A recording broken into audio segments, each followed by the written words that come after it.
mo kí gbogbo ọmọ kóòtù òjìrè jákèjádò àgbáláyé mo kí wa wípé àkú dédé àsìkò yìí ẹ̀yin ọmọ aládé Oòduà gbè wá kò ní bí ọ̀dàlẹ̀ ẹ̀yin èèyàn mi ẹ̀yin náà mọ̀ pé tẹ́ bá ti rí wa báyìí bó ṣe ń lọ nílẹ̀ kóòtù òjìrè òun náà ni mo tún mú wá wípé kẹ́ẹ̀tún jẹ́ kájọ mọ̀ ọ́ kádẹ̀ tún jọ wò ó kẹ́yìn náà tún lè ṣe kíni kẹ́ẹ̀tún lè share fáwọn èèyàn yín káwọn náà tún lè mọ bó ṣe ń lọ nílẹ̀ kóòtù òjìrè wa ẹ̀yin èèyàn wa ó ní fídíò kan tí mo fẹ́ mú wá fún yín èèyàn mi ẹ farabalẹ̀ dáadáa ẹ jẹ́ ká jọ wo fídíò yìí. àwọn wá béèrè lọ́wọ́ ẹ pé ṣùgbọ́n gbogbo èèyàn máa ń ó ti pariwo síta wípé ìdílé Fìdípọ̀tẹ̀ ló ti jáde ó wá níyàn kí ní apá ilé ìyá kó má ní apá ilé bàbá èyí pé bóun ṣe wáyé ọmọ jàjára náà lòun.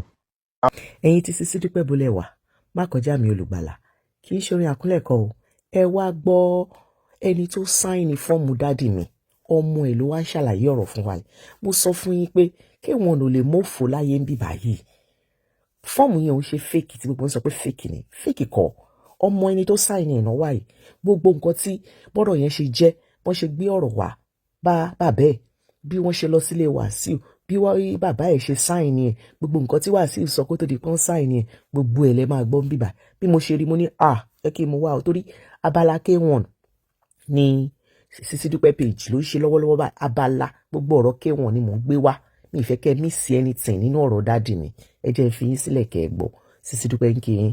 ní ọmọọba Ridwan Adéyẹmọ Odúnẹyẹ Ẹrọbodò tí mo jẹ́ ọmọ bíbí Ọ̀túnba ọmọọba Adétáyọ̀ Àbáyọ̀mí Odúnẹyẹ Ẹrọbodò mo wá pẹ̀lú àṣẹ tí bàbá mi fún mi tí ó jẹ́ lọ níbàámu pẹ̀lú òfin wípé tí èèyàn bá ti fún yàn láṣẹ èèyàn lè tẹ̀lé láti jẹ́ṣẹ́ àṣẹ yẹn mo fẹ́ jíṣẹ́ àṣẹ yìí látẹnu àlàyé àti ọ̀rọ̀ tí bàbá mi sọ nípa awuyewuye tí ó ń lọ ní àwùjọ ní ìfisí ọ̀rọ̀ nípa lẹ́tà tí ó jáde láti Ijebu ruling house tí ó jáde káàkiri bí ọjọ́ mélòó sẹ́yìn ọ̀rọ̀ Wasiu Ayinde wípé kí ni àwọn rí lọ́bẹ̀ táwọn fi wàrú ọwọ́ táwọn fi sáìn fún Wasiu Ayinde wọ́n ní ìkan nínú àwọn ẹmẹ̀wá ẹ̀ ni ó wá bá wọn nílé tí ó sọ fún wọn pé àwọn gbọ́ àwọn jẹ́ mọ̀ pé oginú Ijebu tó jẹ́ ọmọọba làwọn jẹ́ pé àwọn jẹ́ sọ pé tòótọ́ ni tó wá láti ilé Jàjára Ijebu àwọn dá lóyún pé bẹ́ẹ̀ ni ó wá ṣàlàyé fún àwọn pé arákùnrin kan bẹ tó jẹ́ gbajúgbajà onímọ̀ nínú ìlú yìí tó já sí wípé òun náà gba ìwé wípé òun fẹ́ jẹ oyè ó kọ ìwé ránṣẹ́ pé òun fẹ́ joyè ṣùgbọ́n tí wọ́n jẹ́ sáìnì fún ọmọ ẹ̀ tó wá láti inú ìdílé ṣẹ̀tẹ̀joyè Jàjára ruling house wípé wọ́n deny láti sáìn fún ọmọ ẹ̀ wọ́n láwọn wá béèrè pé kí ni ìdí tí wọ́n fi deny fún ọmọ ẹ̀ wọ́n ní pé wọ́n ń play òṣèlú torí pé àwọn kan ti ń gbówó lé àtàwọn alágbára kan wọ́n wà nídìí ètò ìdí nìyí wọ́n jẹ́ wípé tóun bá débẹ̀ òun máa kanta àwọn alágbára ẹ̀ wọ́n ní ìbéèrè àwọn ni pé ṣé wíwá tẹ́ wá bá wọn yìí ẹ rò pé àwọn tọ́ àwọn ní authority àwọn wà eligible láti sign fọ́ọ̀mù yìí wọ́n ní ẹni sọ pé gẹ́bí ìwádìí táwọn ṣe àwọn gbà pé àwọn lè sign ẹ̀ wọ́n wá bẹ̀bẹ̀ wípé àwọn fẹ́ ká ṣe ìpàdé pẹ̀lú onítọ̀hún táwọn ò mọ onítọ̀hún rárá àwọn béèrè orúkọ wọn ní pé táwọn bá rí onítọ̀hún àti surprise àwọn aṣàlàyé but àwọn rí pé ọmọdé lẹ́ni ń ṣe but àwọn tẹ̀ fẹ́ fojú kọ onítọ̀hún ipò tó wá jẹ́ èròǹgbà àwọn lórí àwọn nǹkan táwọn ti nínú tẹ́lẹ̀ wọ́n láwọn wá pé ọmọ àwọn tó jẹ́ èmi dání láti wo nǹkan tó ń ṣe láti mọ onítọ̀hún wọ́n nígbà tá a débẹ̀ ọmọ àwọn ló kọ́ táwọn olóògbé pé ilé Wasiu Ayinde la wà yìí ipò àwọn wá sọ pé ǹjẹ́ Wasiu ọmọọba Jàjára níbí torí pé Fìdípọ̀tẹ̀ làwọn gbọ́ nípa ẹ̀ pé ṣùgbọ́n bó bá ṣe jẹ́ àwọn àmọ́ táwọn bá máa bẹ̀rẹ̀ pàdé pẹ̀lú ẹ̀ wọ́n ní abẹ̀rẹ̀ pàdé yìí Wasiu ṣàlàyé àwọn bí wípé báwo ló ṣe tọ́mọ́ Jàjára ó ní ìdílé ṣẹ̀tẹ̀joyè lòun ti jáde ó ṣàlàyé tí àwọn ò láǹfààní láti sọ níbi bóun ṣe tọ́mọ́ ìdílé àwọn wá béèrè lọ́wọ́ ẹ̀ pé ṣùgbọ́n gbogbo èèyàn máa ń ó ti pariwo síta wípé ìdílé Fìdípọ̀tẹ̀ ló ti jáde ó wá níyàn kí ní apá ilé ìyá kó má ní apá ilé bàbá èyí pé bóun ṣe wáyé ọmọ Jàjára náà lòun àwọn ò jẹ́ lé contest torí pé bí ẹni pé péyàn lọ́mọ àlè èèyàn tó bá pera òun wípé ọmọ ìdílé báyìí lòun àwọn ò lè contest ẹ̀ torí pé àwọn ò rí lẹ́ẹ̀bẹ̀ torí pé ọmọ Jàjára pọ̀ ọmọ Ijebu náà jẹ́ pọ̀ àwọn wá béèrè lọ́wọ́ pé kí nìdí tí wọ́n fi sign fún ọmọ ẹ̀ ó nítorí pé wọ́n ti ń gba owó wọ́n gba mọ́tò lọ́wọ́ ọ̀pọ̀lọpọ̀ àwọn èèyàn wọ́n ti mọ àwọn tó fẹ́ fi sóyè ìdílé lé wípé àwọn wá béèrè lọ́wọ́ pé ǹjẹ́ o ti fi lẹ́tà ránṣẹ́ rí wípé o fẹ́ díje fún oyè yìí ó ní bẹ́ẹ̀ ni tí ó jẹ́ pé ìdílé Ijebu wá gba lẹ́tà yìí wọ́n jẹ́ dá ìsì ọ̀rọ̀ padà wípé kí òun kó mú àwọn ọ̀nà tóun fi gbà tán mọ́ ìdílé Ijebu wá ìdílé Jàjára kóun mú àwọn nǹkan yìí wá wípé báwo lòun ṣe fẹ́ mú wá láti ṣàlàyé níwájú screening committee tí wọ́n bá sign fọ́ọ̀mù wọn wọ́n á ní pé lópin ìgbà tó bá já sí wípé o kọ lẹ́tà ránṣẹ́ sí wọn bákan náà wọ́n dá ìsì ọ̀rọ̀ padà fún ẹ ó túmọ̀ sí pé wọ́n fẹ́ wádìí ìdílé ẹ̀ nìyẹn ó yẹ kó gbà ẹ̀ láàyè kó sign tó bá jẹ́ district committee wọ́n á máa ṣàlàyé bí ìdílé ẹ̀ ṣe jẹ́ àbí bí ó ṣe jẹ́ wọ́n wá ní application form ó ń bẹ fọ́mọ ọkọ ó ń bẹ fọ́mọ àlè ó ń bẹ fọ́mọ ọba ó jẹ́ ń bẹ fọ́mọ àsáwọ̀ anybody nǹkan must not be denied wípé gbogbo àwọn tí wọ́n gba fọ́ọ̀mù yìí lénìí ọmọbìnrin lè bẹnu wọn tí wọ́n jẹ́ lẹ́tọ̀ọ́ sóyè ọmọkùnrin bẹnu wọn àsáwọ̀ bẹnu wọn kí ló wá dé tá a gba àwọn yẹn láyè kan fi fọ́ọ̀mù even kó jẹ́ pé àsáwọ̀ ni Wasiu fẹ́ jẹ́ ẹ jẹ́ kó fi fọ́ọ̀mù pé ìgbà tó bá yẹ dé screening committee ló máa certify ẹ̀ bóyá ó wà qualify àbí kò disqualify. Wọ́n ní eléyìí náà pẹ̀lú nǹkan táwọn ṣàlàyé fún wa sí pé fọ́ọ̀mù táwọn fẹ́ sign kò mú ẹjọba kò jẹ́ mú ẹ dépò tó bá dé screening committee kò jẹ́ lọ ṣàlàyé ara ẹ ní ọ̀hún bóyá ó tọ́ sọmọba àbó tọ́ sọmọba.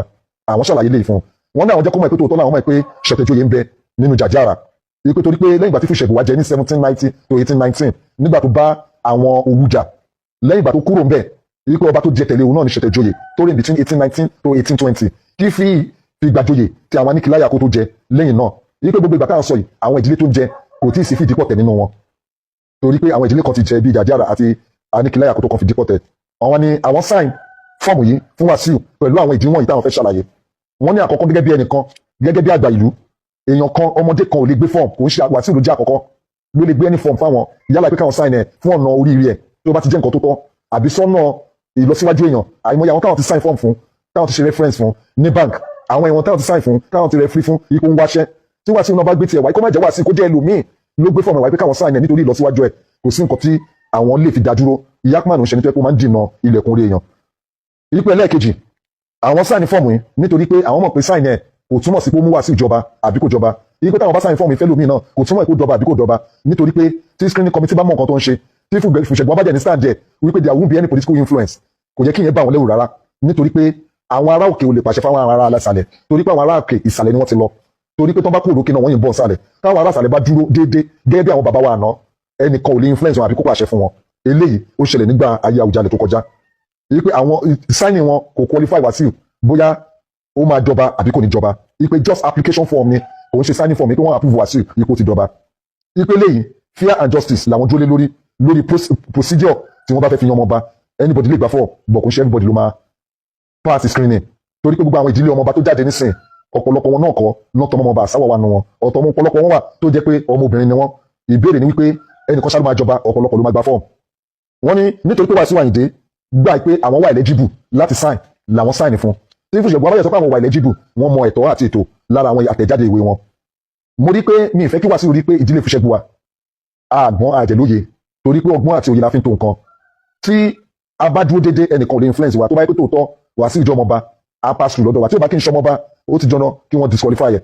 Wọ́n wá ní lákòótán nínú ọ̀rọ̀ wọn àwọn tún wá lo ọ̀nà yìí láti lè sọ fún gbogbo àgbáyé ìpínlẹ̀ tí wọ́n fẹ́ fi yan ọmọba nínú Ìṣẹ̀bù wa àti bí wọ́n ṣe ń fọ́ owó ká yí pé ọ̀pọ̀lọpọ̀ ló bo mọ́tò mọ́lẹ̀ tó bo owó mọ́lẹ̀ kò sẹ́nibọ̀dì tó sọ̀rọ̀ gbogbo àwọn tó jẹ́ olórí kí wọ́n bọ́ síta kí wọ́n wá ṣàlàyé nípa wípé ṣé àwọn lẹ́tọ̀ọ́ láti jẹ́ olórí Ìṣẹ̀bù àbáwọn lẹ́tọ̀ọ́ orí foundation tàfẹ́ jókòó lé ó léwu lọ́jọ́ iwájú. Wọ́n ní yàtọ̀ sí léyìí àbúrò àwọn àtàwọn kan àti gbogbo àgbáyé ń wí awuye wípé àwọn ti gba owó lọ́wọ́ Wasiu Ayinde káwọn tó sáìn fún. Wọ́n ní eléyìí ò ń ṣe tuntun tí orúkọ báyìí bá ṣẹlẹ̀ àwọn ti expect pé tòótọ́ lọ́wọ́ sọ pé àwọn gba owó ṣùgbọ́n àwọn fẹ́ kọ́mọ̀ pé àwọn kì í ṣe ọ̀gbẹ́ni Dòkun Ajídàgbà tí wọ́n gba owó lọ́wọ́ àwọn contestants owó ribiribi in dollars and pẹ̀lú mọ́tò wípé àwọn fẹ́ ṣàlàyé fún gbogbo ìlú wípé tí àwọn bá gba kọ́bọ̀ àwọn àbáwọn negotiate pẹ̀lú Wasiu bóyá kó fún àwọn ní nǹkan káwọn tó sign àbáwọn agbowó kan lọ́wọ́ ẹ̀ ó wà láàrin àwọn àtọ́lọ́hun wípé kí àwọn kan máa ní ààbọ̀ dáadáa tí orúkọ bẹ́ẹ̀ bá ṣẹlẹ̀ gbogbo nǹkan tó bá jẹ́ tọ́ làwọn lè fi búra kí orí kọ̀ọ̀kan Ìjẹ̀bú kó ṣẹjọ́ fún àwọn táwọn bá gba kọ́bọ̀ lọ́wọ́ Wasiu láti sign fún àbáwọn negotiate pẹ̀lú ẹ̀ wípé tó bá dípò ọba òun láti ṣe nǹkan báyìí ó láti ṣe nǹkan báyìí fáwọn wọn láwọn mọ̀ pé táwọn bá ṣe orú nǹkan bẹ́ẹ̀ tí Wasiu bá fi orú nǹkan bẹ́ẹ̀ lọ àwọn ọ̀pọ̀lọpọ̀ máa wọ́n pé àwọn ò ní sign fún Wasiu wípé kò lè díẹ̀ láti fi pé àwọn fowó lọ́ọ̀yàn láti kọ́ sign fún wípé ìgbà tí ò forú nǹkan bẹ́ẹ̀ lọ àwọn ní pé nǹkan tó bá wájú àwọn wípé àwọn kàn fẹ́ kí àwọn fi Ìṣẹ̀bù àkọ́ place fairness and justice sí nǹkan tó bá ṣe wọn láwọn máa nífẹ̀ẹ́ lákòótán sí wípé kí wọ́n pa wọn kí wọ́n pe ọ̀gbẹ́ni Dòkun Ajídàgbà àti Ọ̀túnba Awúyẹmí wípé láti ìgbà tí wọ́n ti bẹ̀rẹ̀ ètò yìí kán wá búra níwájú gbogbo Ìjẹ̀bú ní gbangba kán wá fi Ọlọ́run bá búra wípé táwọn bá ní káwọn kan fi oṣù Ìjẹ̀bú búra oṣù Ìjẹ̀bú máa ń yí padà àwọn tó mọ̀nà àti tòun náà mọ̀nà àti padà bọ̀ kán wá fi Ọlọ́run ọba Allah tó dá gbogbo wọn búra wípé tí wọn ò bá gba owó àbí kán gba mọ́tò àbí kán gba nǹkan kan nítorí pé àjòyè àbá àjòyè wípé tí wọ́n bá lè ṣe lè á tẹ́ gbogbo ìlú lọ́rùn tí wọ́n bá ṣe lè àfàìmọ̀ kó jẹ́ pé ọjọ́ tí wọ́n máa ṣe screening ó máa jẹ́ ọjọ́ kan tó lágbára ọ̀rọ̀ àgbàlélẹ̀ wọ́n ní eléyìí ni ọ̀rọ̀ táwọn fẹ́ sọ fún gbogbo ọmọ Ìjẹ̀bú pátá nípa ìdí táwọn fi sign fún Wasiu Ayinde wọ́n ní ṣùgbọ́n ọ̀rọ̀ àgbà tí ò bá ṣe lówùrọ̀ á ṣe lọ́jọ́ alẹ́ kí àwọn èèyàn tó máa sọ nípa tàwọn kí wọ́n wo gbogbo àwọn àlàyé ọ̀rọ̀ táwọn ṣe sókè yìí wọ́n ní àkótán ọ̀rọ̀ àwọn á tọrọ àforíjì tó pọ̀ lọ́wọ́ àwọn ẹbí tàwọn tó jẹ́ Òdúnẹ̀yẹ wípé àwọn ò pè wọ́n sọ̀rọ̀ káwọn tó sọ òkú ọ̀rọ̀ káwọn tó ṣe nǹkan yìí àti táwọn ṣe lọ́wọ́lọ́wọ́ yìí nítorí pé àwọn mọ̀ pé táwọn bá pè wọ́n ó ṣe káwọn kan táwọn fẹ́ achieve àwọn ò ní lè achieve láti ṣe bákan náà àwọn tọrọ àforíjì lọ́wọ́ wọn nípa wípé àwọn gbé orí ìgbésẹ̀ bẹ́ẹ̀ wípé kí wọ́n má bínú ṣùgbọ́n nǹkan táwọn ṣe nípa ìlọsíwájú àwọn ọmọ Fìṣègbùwà Jàdíàrà àti ọmọọba Òdúnẹ̀yẹ ni àwọn ṣe. Àwọn jẹ́ fẹ́ sọ fún gbogbogbò pátápátá kí wọ́n má ṣi ìwà táwọn wù yìí, kán má ṣi gbọ́n, kí wọ́n fojú inú kán fi wò ó, pàápàá jùlọ àwọn àgbààgbà kán má fojú ìta wò ó. Signing for Wasiu Ayinde Marshal kò authenticate pé ó jọmọ ọba. Anybody yíbo lè dé kó lóun fẹ́ gba fọ́ ìpè ìràn òun tọmọ Fìṣègbùwà. Ẹ sign ẹ̀ fún tó bá débi screening àmọ́ ọmọ ọkọ ìyàtọ̀ sọmọ àlè, àmọ́ ọmọ àsáwọ̀ yàtọ̀ sí oginu ọmọọba. Ìpè báwọn bàbá wa ṣe ń tó ọ̀rọ̀ láti ìpínlẹ̀ nìyẹn, kò ń ṣe ariwo àbí ìnà ọ̀ka ni wọ́n fi ṣe. Nítorí pé tí wọ́n bá sign form fáwọn kan tó jẹ́ pé apàdà wá mọ̀ tí wọ́n fowó ṣe, tó ń fọlá ṣe, tó ń fipò ṣe, tó ń fagbára ṣe, tí wọ́n sign form fún wọn, tó ń jẹ lọ, tó ń wá jọba, kọ́ wá padà wá rí pé àwọn ẹni yìí wọn ò tán mọ́ ìdílé ọba àbíkẹ́ ọmọbìnrin ni wọ́n jẹ́. Kí ló máa padà wá ṣẹlẹ̀? Kí ló máa padà wá wáyé? Ṣé kò ní wá jẹ́ disgrace fún ìdílé Fìṣègbùwà àti Jàdíàrà? Ìpè látara ìdílé àwọn fẹ́ kí àwọn èèyàn kí wọ́n fojú ṣùnùkùn wo ọ̀rọ̀ yìí, kí wọ́n jẹ́ ìgbàgbọ́ wípé àwọn ìgbésẹ̀ táwọn gbé yìí àwọn gbé láti lè ṣàlàyé ọ̀rọ̀ ni. Tí ó bá wá jẹ́ nǹkan tó wrong létí ọ̀pọ̀lọpọ̀, àwọn bẹ̀ wọ́n wípé kí wọ́n má bínú lórí ìgbésẹ̀ náà, ṣùgbọ́n àwọn believe pé àwọn ti sọ kò sólùlé, olúkàkú jẹ́ ti gbọ́ foundation nípa nǹkan tó ń lọ nípa Fìṣègbùwà. Ọ̀rọ̀ wípé Wasiu sign kò ń ṣe nǹkan tó jẹ́ bàbàrà. Àwọn sign èyí tó jẹ́ bàbàrà fáwọn ni pé àwọn tó ń tẹ̀ ń sign fún àti ìgbésẹ̀ tí wọ́n gbé, ǹjẹ́ wọ́n gbé lọ́nà tó tọ́ àtọ̀nà tí ó tọ́.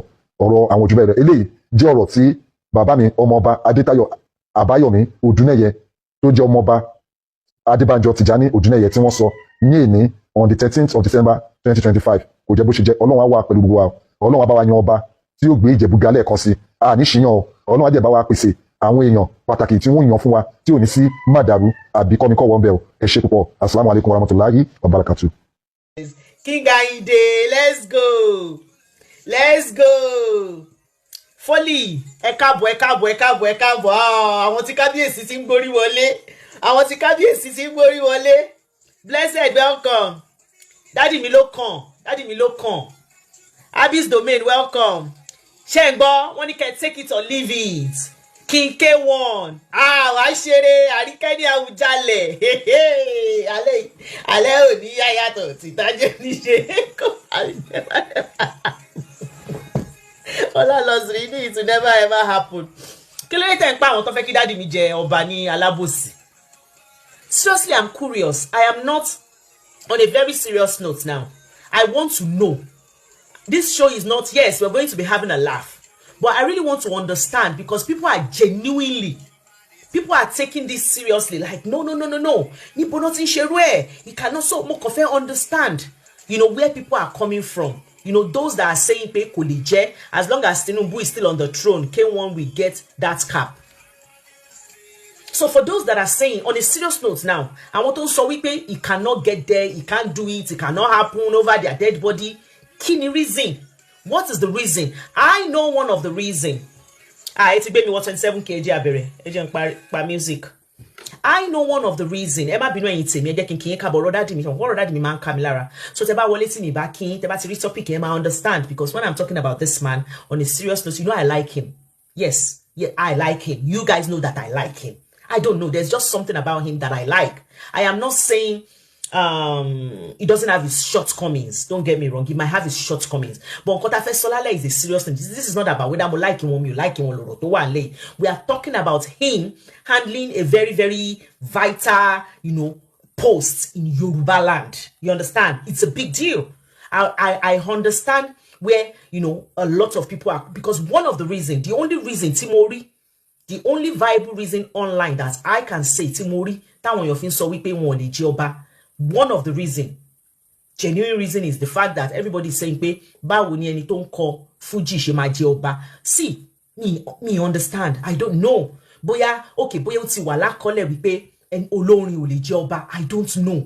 Ó mo ṣe sọ wípé this show is just for me to understand what I don't understand. Ẹ mọ̀ wípé there's going to be a lot of jargons online. There are people that don't just like him. You understand? A lot of people is not coming from a place of, some people don't even have a reason. They don't just like him. And they believe that, they don't want him in that particular, that large, big, Yoruba position. You understand? Where is this coming from? Is there a genuine reason? Another reason, Timoturi, he can rule his house. He cannot rule his house. How can he rule a community? Yes, that's the justified reason. That's the justified reason. Oba Fuji pẹ̀lú Awujale kò papọ̀. Yes. Only reason. Tí uncle is something, Mr. Rashid is something. Èyí tí mò ń rí online yẹn that a lot of people were saying báwo ló ti jẹ ọba Fuji already. Wọ́n ní K1 is already ọba Fuji, that is the only ọba that he is supposed to be holding. That K1 is not supposed to be handling any other ọba yàtọ̀ sí ọba Fuji. Òun ni mo ṣe wá ń béèrè wípé does it matter if he's a Fuji? Could he or ṣé kò possible kẹ́ sọ wípé okay o tó bá ti jẹ ọba o tó bá ti ṣe kíní yìí o probably can they not give him a condition wípé nílé tún lọ máa kọ Fuji mọ́ or something like that. So if it's something that tó bá jẹ́ pé nǹkan tí K1 fẹ́ ni ọba yẹn tó bá gbé wọn ní condition wípé okay o tẹ́ bá ti di ọba o lè tún padà lọ máa kọrin ní ojú agbo, which makes sense for me. Awujale is a big post because nǹkan táwọn kan sọ tèmi rí ní comment section mi lórí Facebook is the fact that báwo ni ipe tó bá fi K1 jẹ Awujale pé Awujale máa lọ sí agbo á sì lọ máa kọrin fáwọn èèyàn. Mo wá wò wípé okay, is it not possible to just tell him okay you are going to take this Awujale but we can't allow you to still be láti lọ máa kọrin? Can we not do that? Or is there a genuine reason? Or is this post ó ní àwọn post ọba kan tó jẹ́ wípé wọ́n ní wọ́n máa ń ṣe wọ́n máa lọ ṣe àwọn they said wọ́n ti choose already that it should not dawa. Oh, ṣé ti rí mi mọ́. Wọ́n ní wọ́n ti choose already. Tó bá ti choose already so kí wá ní if or is it because wọ́n ti make any tó choose yẹn known? Of course, he will drop the music if he become Awujale.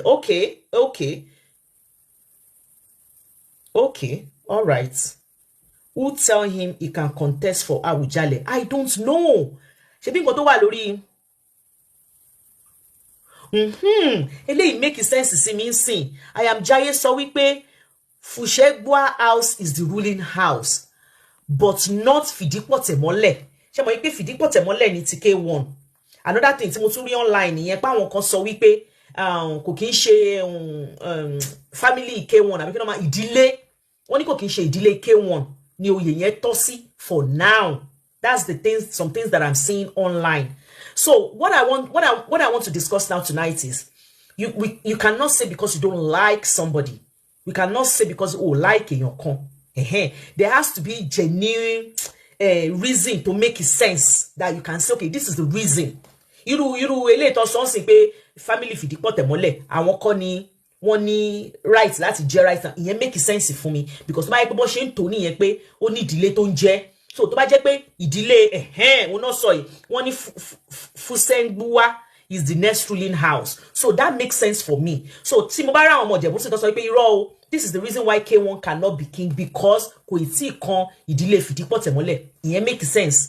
But if you can't just come and say, oh, because I don't like him, because he's pompous, because his head is big, because he's black, you can't use that. You need to come up with a genuine reason that makes sense. Fushegwa, ẹ jẹ́ kí n gbé yàn sókè mi pé kíní ẹ̀ dáadáa kí n tó yọ eyín mi. The man not supposed to be the king, as in for my own side of view, the man is the record is putting out before this time is not a good record to be, for people to like endorse for him to be there. Are you talking about behavior wise? Yeah. He's a good man. He has worked for himself to be a great musician in Nigeria and to be everywhere all around the world. People respected him. You understand what I'm saying? Yes. But in terms of to be that paramount ruler, he's the king of Ijebu is not a small king in Yoruba land. You understand me? And it's not for tout. Let me put it that way, straight up. It's not for somebody like K1. Let me just put it that I'm not from there. I'm not from there from any way. But for me, I love his music. He's a very good man. But the narrative of yes, they need somebody that is capable of addressing people, talk to people wisely. This man don't have a good character of being a leader in that type of post. You understand what I'm saying? If you check somebody like Oni Ofife now, they throw shit on him all the time and he swallow it. He's a leader, he's leading, and the that's where is you're there. Coming from. Yeah. He's a very good man in terms of taking shit out of people. This man cannot take anything, and that place is going to be in mess within 1 year if you become a king of that place. That's my opinion. Because you, this man you don't have that patience. Life is a choice. You don't have so life is a choice. Life. He's a good man. For me, he's a good man. He's a good man. He's a very good man. You understand? He's a good man and he worked for himself. People respected him as in. But this man is. Can I come in, sir? You have said that. Hold on, let me talk, please. Let me talk. Hold on, say the please. same thing. Yeah. Let me land. I have a point here to prove. Please, you are going to talk, okay? We are not fighting here. Okay? I'm not from there. Mr. Lawrence, I'm not ready to banter with anybody here. What I'm saying is that the scene that happened before this time by chasing a plane in the airport, all his record of beating people on stage, talking to people, and some other activities behind the scene is going to be coming out because everybody have a lot of evidence against him for him not to be that leader. They like to be a king. A king is not it's not something that someone can just walk up to. You understand? I know they can play politics for him to be there. Fine, no problem. But let me tell you something. In the next 1 or 2 years, forget about that. It's going to be a chaos. You understand? Because the house is divided already. You understand? Let me just put it that way. People love him. A lot of people love him, and a lot of people hate him in that particular region. But Mr. Lawrence, everybody. No. See, let me tell you, a leader must be shown an example. You have to be showing that example before you become that thing. You understand? When Tinubu want to become president, you understand? People bring his track record. This man, I've done this. Let's try it. So if that's what you want to say, Mr. No. See, a lot of people were against Tinubu to be the president. I'm just trying to tell you that gbogbo ayé ò lè like èèyàn. No, gbogbo ayé ò lè like èèyàn. Sí mo sọ ti yẹn ẹn tó bá máa tó lu kọ́kọ́ máa tó lé ara ẹ̀ náà. Okay. You understand? That makes sense. You understand? Ọmọ Yorùbá ni gbogbo wa. If you want to lead, if you want to be a leader anywhere, how is your home? Like, did you put everything together? Like, I hope everybody is in order. You understand? There is a chaos between all his wives. Everybody is seeing that. You understand? And you want to rule you know what is Ijebu? Ijebu Day for that matter. It's not a small post. It's not something you can just stand on. I want to become this on your stage. I want to be no. There is more things beyond that. Mr. Lawrence, from ultimate, and for a lot of people that are saying pé kíni ke wọ́n wá kiri ó lówó lọ́wọ́ kí ló wá kiri ẹ mọ̀ pé ńgbà mi ṣe bá Yorùbá náà la ní pé téèyàn bá ti lówó tán ṣe bówó yẹn náà iyì ló dẹ̀ máa kù tó fẹ́ fira iyì wo ló tó kéèyàn jẹ Awujale. I don't know if you guys understand what I'm saying, that gbogbo àwọn tó lówó lẹ́ni náà ibì kan ṣáà náà kọjú owó yẹn sí iyì náà fẹ́ fi owó rà. So the fact that he's king of Fuji does not mean he cannot be king of another. No, he can be king. He can ask, why not? Why? He can be king. All right, Mr. Lawrence, hold on. Then I go from Mr. Ultimate. Ṣẹ̀rí ó dijọ́ tẹ̀dá bá gba kádàrá ló máa understand pé Ọlọ́run ló ń tò ètò ẹ̀dá kò ń tò fẹ́ dà. Ẹni ìdọ̀tí máa ń do lórí Ọlọ́run tó bá núbò ṣe fẹ́ nìyẹn kò sí tẹ́nì kan máa ṣe sí. Nítòótọ́ la jànà lọ àwa àtẹnilẹ́gbẹ́. Ṣùgbọ́n bọ́lá ṣe máa rí ẹ̀dá kan ò lè sọ. Bẹ́ẹ̀ni. Neither you like it or not, ẹni tọ́lọ́run bá fẹ́ ló máa wà ń bẹ̀. Àánú ẹ̀ wá dá o. Àánú ẹ̀ ò dá o, èní ẹ̀sùn wọn igbá kan ló ṣe o. Kádàrá Ọlọ́run nìkan ló lè ṣe, ẹ̀dá kọ̀ọ̀kan ló ń tò kádàrá. Ilé ayé la wà gbogbo tó fi pé Tinubu. Ọlọ́jà nígbà kan àwo ni kò lè ṣe kinní kan. There is something I always tell everybody. Ọ̀tọ̀ ni pé ohun tó wù ẹ́, ọ̀tọ̀ ni tó wọn lọ́hùn. Tọ́lọ́run bá kádàrá pé ohun tó ń fẹ́ lò nìyẹn, ariwo iná la máa pàápàá ariwo ìlọ́gbọ̀n election. But ẹ bá ń wo by history of everybody, tẹ́ni tá a rí ni gbogbo wa máa ń sọ jù torí pé nìkan popular ni. Gbogbo àwọn tàbá ń rojọ́ ẹ̀ tó bá ṣí kọ̀rọ̀ ẹlòmíì níjó rí bí sọ̀rọ̀. Bọ̀sẹ̀ yìí náà ti sọ tán sìn yìí ẹni tó bá ṣiṣẹ́ mọ̀ pé èyí ń sin ẹ̀fẹ́ lọ gbé gbá tẹ́yìn náà bá dìde ń sin pẹ́fẹ́ jẹ Awujale ṣe mọ̀ pé wọ́n á bẹ̀rẹ̀ sí ní tùdí tí yín náà. Wọ́n á túbọ̀ tó bá dẹ̀ wọn Ọlọ́run náà máa débẹ̀ sí ẹ̀dá tó bá fẹ́ jẹ́ èèyàn ní wo táyé bá fẹ́ sọ ẹni tó bá fẹ́ jẹ́ èèyàn láyé kò ní wo táyé bá fẹ́ sọ ẹ̀ẹ̀kan dẹ̀ ní chance ilé ayé tó bá rọ opportunity yẹn lò nítorí ẹni tó wà lókè ó lò gbé. You see what? No, hold on. You see what he's saying? Please respect yourself, bro. No. Mr. Lawrence, everything about Nigeria is all about. Mr. Lawrence, ẹ mọ̀ ìpín gbà tẹ́ ẹ̀ sọ̀rọ̀ ẹni pé kàn jẹ́ kẹ́ sọ̀rọ̀ ẹ jẹ́ káwọn náà sọ̀rọ̀ má jẹ́ kẹ́ sọ̀rọ̀ again but ẹ jẹ́ kàn sọ̀rọ̀ ẹ má. All right, go ahead. Ẹ continue sir. The way tẹ́mi ṣe ń rí bí nǹkan ṣe ń lọ ní ayé mo ti realize pé ilé ayé yìí ìfẹ́ Ọlọ́run nìkan ló máa ń ṣe kì í ṣe fẹ́ nu wa. Àwọn alágbára tó ń ṣètò ohun tó bá wù wọ́n náà dá lára a máa pariwo a máa kó ndí ẹni kò sí ìta àti ìrírí. But tó bá jẹ́ pé ó ní bó ṣe ń tò tó bá jẹ́ pé ó ní bó ṣe ń tò lóòótọ́ tó wá jẹ́ wípé ibi tí kéwọn fẹ́ gbà wọlé kò bá ètò bó ṣe ń tò lọ ńkọ́. God bless you. Ẹ jẹ́ kí n fi kankan lọ yín lé ní tọ́pọ̀lọpọ̀ kí mọ̀ a kò máa ń pariwo òfin ni wọ́n ṣe òfin fún táníkà ni kò sófin falágbára ní gbogbo ilé ayé dẹ̀ táníkà ló ń lo òfin lágbára ń lo òfin. tó bá mú lórí ẹbí inú ilé wọn wálé ní tó bá ná ọmọ ọbẹ̀ ní kóòtù lẹ́ ń lọ jọ́ọ̀jì tó máa dájọ́ ń dàtà ló wà gbogbo ẹni tó fẹ́ sọ̀rọ̀ kí ó sì ṣẹ́ni wọ́n ti máa ń rí ní ayé nípa ẹ̀dá kan dára ẹ̀ láàmú ni ọlọ́run ló mọ̀ ọmọ ṣàwọn alágbára kan síbẹ̀ kan máa dára tó wọ̀n so ti yé yín kì í ṣe pé ó máa ń wà wá náà but tí wọ́n bá ti rí ìrírí ayédè level kan agbèjẹfàyé agbèjẹfàlágbára gbogbo kò nígbà àbákan ló ṣe rí nǹkan kan àyìnmọye tó ti worst jù ẹ lọ. So my major point is I'm not fighting for anybody, but I'm letting everybody understand. O lè fight ètò Ọlọ́run tàbí nǹkan táwọn alágbára bá fẹ́ dá lára o. Kò sí ohun tó o fẹ́ ṣe wàá pariwo wàá gbẹjúlẹ̀. Ṣàṣà lọ́ba tó wà ní Nàìjíríà lénìí tí ò ní case ní court. But tí kéwọn yìí ṣé ètò Ọlọ́run ni àbí agbára? Ètò agbára ni. Kò sẹ́ tó ṣe rí tí ètò agbára bá ti ṣe a máa ń gba kádàrá fọ́lọ́run ni. Ètò agbára ni.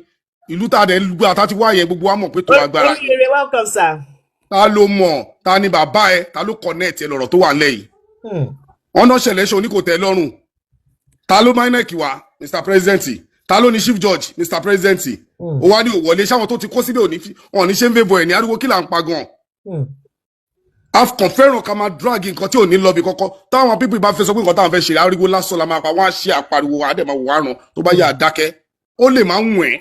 I am not in support of anyone, but mo fẹ́ ká máa ní understand pé tí nǹkan ò bá wù ẹ́ má bá alágbára dùn ní Nàìjíríà ìkọ́ ló máa fọwọ́ mú. So whatever is happen today tó bá jẹ́ lóòótọ́ o tí o ṣe pé aláyé kan sọ lásán o ṣe fẹ́ gbọ́ ó máa jẹ́ pẹ̀lú rọrùn kò sí nǹkan tẹ́nìkan máa ṣe sí. Ìyẹn ni mò ń clear. I am just talking of connection and power. If you are well connected and you have the power, there is nothing impossible. Ibi tó máa gbé ìgbà lásán ló máa yàtọ̀. Mi ò ní dìbò kí ni yóò yàtọ̀ selection mi ò ní ṣe tiẹ̀ gbogbo tó ń sọ tiẹ̀ ló ń sọ àwọn náà máa pàṣẹ when the world cup tẹ́ bá ń fà á máa lọ kóòtù tẹ́ ń lọ ẹjọ́ ta ló fẹ́ dájọ́.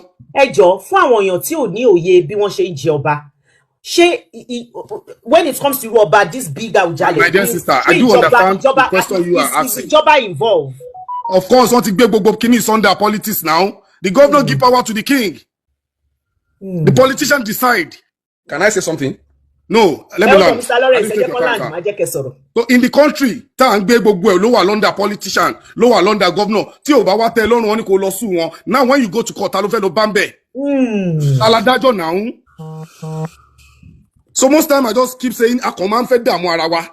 Okay, let me give an example. Ẹ̀yin ni ó sì níbí. Èmi lẹ nífẹ̀ẹ́ sí láti fi sípò. Èèyàn wá mẹ́jọ́ mi wá bá yín. Tẹ́ ẹ̀ ní ṣẹjọ́ yẹ kó favour mi ni. Èmi ò support pé torí òun ló máa jẹ́ kíní kan ló máa jẹ́ but understand yẹn ni ká kọ̀ lọ ní káyé trouble life ara wa gbogbo gbà. Àfi tí bínú Ọlọ́run bá dé pé ò ní débẹ̀ kò ní débẹ̀. Mr. Ultimate ẹ bá mi hold on bẹ́ẹ̀ yẹn Mr. Lawrence kí lẹ fẹ́ sọ. Okay n tí mo fẹ́ sọ bẹ́ẹ̀ ni pé Yorùbá ní àìfàgbàfẹ́ nìkan ni ò jáyé ogun. Okay. Tẹnu sọ ti yẹn bẹ́ẹ̀ ṣe rí n tó ń dààmú Nàìjíríà lé ní anyway I'm not in Nigeria anyway n tó ń dààmú Nàìjíríà lé ní ni pé a ní olórí gidi.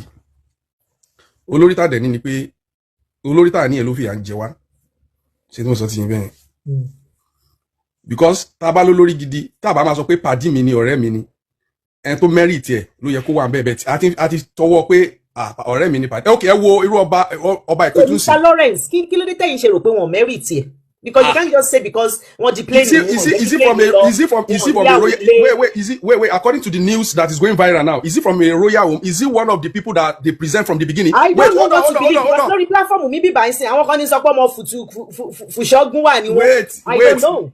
Sister wait. Kẹ́kẹ́ni. Ṣé ó wá láti ìdílé ọba ìkíní ìkejì ni pé ṣé ó wà lára àwọn tó kọ́kọ́ mú orúkọ ẹ̀ sí bẹ́ẹ̀ tẹ́lẹ̀ tán kọ́ gọ́sọ́ pé they have started doing some arrangement on how to make a king before he came up recently like he want to become a king, right? So nti ẹni yìí sọ nsìn nti ẹ̀gbọ́n yìí sọ nsìn ni pé àwọn you have baba asale you have somebody somewhere that is going to back him up to become a king. Nto ma padà dàlú yẹn rú nìyẹn because according to Yoruba race wọ́n go according to traditional to choose a governor to choose a king, right? Mr. Lawrence ẹ bá mi hold on bẹ́ẹ̀ yẹn mo fi owó àtọmọdé yín lẹ́nu Mr. Charis. Bó ṣe rí mi fẹ́ ká máa tọra wa tá bá mọ reality gọ́ọ̀mẹ̀ntì ju gbogbo nǹkan lọ tí gọ́ọ̀mẹ̀ntì bá gbábò sí ẹ̀dì kò sí tẹ́nìkan lè ṣe sọ́wọ́n lè ṣe. Okay, ẹ ṣé gan. Yes sir. I've been watching you my first time actually on the. Thank you for coming out sir. Okay, as an Ijebu man first of all I pronounce it for you. It is called Fushebuwa. Fushegunwa. Fushegunwa. Oh yeah, Fushegunwa. Okay. Ijebu land. They have 4 royal houses. Anikinaya, iti ọba tó lọ tó kọjá yìí. Wọ́n ní Fìdípọ̀tẹ̀, iti K1 claim yìí. Okay. Gbélégbùwà, ẹni tó jẹ before Adétọ̀nà. Àti last one tó ṣẹlẹ̀ sí. So bó ṣe rí nìyẹn. Irú Gbélégbùwà yẹn sìn, ọba tó jẹ before Adétọ̀nà yẹn. Ìdílé màmá ẹ̀ ni wọ́n ti ń jọba. Okay. So at that time, kò tún lọ yẹ kó jọba, but ó jẹ́ ìdílé màmá ló ṣe mú ọba Daniel Adesanya yẹn. So he stayed there for, I think, maybe 30 years thereabout, a couple of years. Kí Adétọ̀nà tó wá jẹ. So bóyá máa ń ṣe wọ́n ń lo Fáníjẹ̀bù. Tó bá ti kan ruling house ó bá so kàn ṣé máa ń roll from so tí ìdílé kan bá jẹ lé ní then ìdílé kejì á jẹ or how? Ìdílé tó bá kàn ló máa jẹ next. Yes. So ìdílé tó bá ti jẹ last yẹn so ìdílé ọba tó jẹ last yẹn sì wọn wà entitled to sit for the next one. Wọ́n entitlement. Kó tó tún kàn bóyá generations to come. Okay. Ó ti yé mi. Ó ti yé mi tó bá tún roll for one again ni. Yeah. So ìdílé tó kàn sí is the Fushegunwa ruling house. Okay. Ruling house is very broad. Ó tóbi gan. So family yẹn ló ti máa lọ decide ló máa lọ deliberate. Tó máa mú candidate. Ìyọ́dẹ̀ wà nù family yẹn tán lè mú ṣé kò ṣe pé bóyá kò séèyàn tán lè mú. No, can I please finish? Oníkálùkù tó bá wá láti ruling house yẹn ó lè mú rẹ, you can just present yourself as a candidate. Kò sẹ́ni tó máa dì ẹ́ lọ́wọ́ mú. So àwọn ló máa wo, okay, is this person capable? Ṣé ó tọ́ sí? Ṣé you understand? So nídìílé Fushegunwa ní bó ṣe wà nísìnyí wọ́n ti pín sí méjì tẹ́lẹ̀ wọ́n náà wọ́n ti unite from by presently because there are people fighting, okay, ilé ni head of the family, ilé ni olórí ẹbí, but they came together wọ́n try to shake it, okay, present a candidate. So in the ruling house, then people will come from different places in that ruling house and present themselves. So àwọn ló máa decide in council, okay, tó bá ti present ọ̀rọ̀ káàkiri bẹ́ẹ̀ ló máa, okay, who is the most feasible person tó kí ní Tosí wọ́n máa present from government, but then that is from the ruling house. Then there's the political side, of course. You know, where people got to people can go behind and say, okay, I can do this, I can do that. Or government government politics. There are a lot of politics of war. You understand? So about war, because the legacy. What did they on? Call him Benny. But about the so what you keep on political clout, they are more and all those things. Shall get coffee war. Thank you for clarifying that.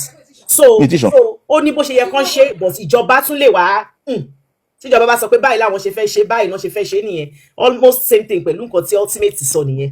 Yes, so bó ṣe yẹ kán ṣe wà, but àwọn tó tún wá gánú ayé lè sọ wípé okay o báyìí la ṣe fẹ́ ká ṣe, kò dé sí nǹkan anybody máa ṣe sí tó bá ṣe rí nìyẹn bí ayé ṣe rí nìyẹn. Ẹ ṣe so báyìí sọ pé K1 sí burúkú lè tó lébòlè tó bá dé bẹ́ẹ̀ sí nǹkan lè change. Ọmọ ò ní kú mọ́ yín lọ́wọ́, my brother. Ilé ayé ìtún tá à ń sọ lọ. Ó lè dúró kí nǹkan change kó ṣe kíní ṣe understand. Hello. Ẹ ṣe Mr. Charis, Mr. Lawrence máa fún yín ní 1 minute kí n lè lo boxing. Àǹtí. Mr. Larry máa jẹ́ kẹ́ sọ̀rọ̀ hold on sir. Mr. Lawrence. Okay. Máa fún yín, okay, èmi ni mo lọ pe Larry, ẹ má bínú. Mr. Lawrence mo fẹ́ fún yín ní 1 minute because I need to use your box. Kí lẹ fẹ́ sọ sí nǹkan tó ń sọ yẹn? Wọ́n ti sọ̀rọ̀ tán náà. The only thing ni pé wọ́n ní tó bá débẹ̀ ó lè change. Kò sẹ́ni tó lè change láyé, kò sẹ́ni tó lọ́run ò lè lò. Tètè sọ ti yé mẹ́rin. But the only thing is that me, I always like peace. You understand? Okay, fún ẹ̀yin sìn, you are just concerned that yes, about the wealth. Yes, about the wealth. Yes, yeah. I don't just want people to be like, this might become a king and there is confusion everywhere. You understand what I'm saying? Because a lot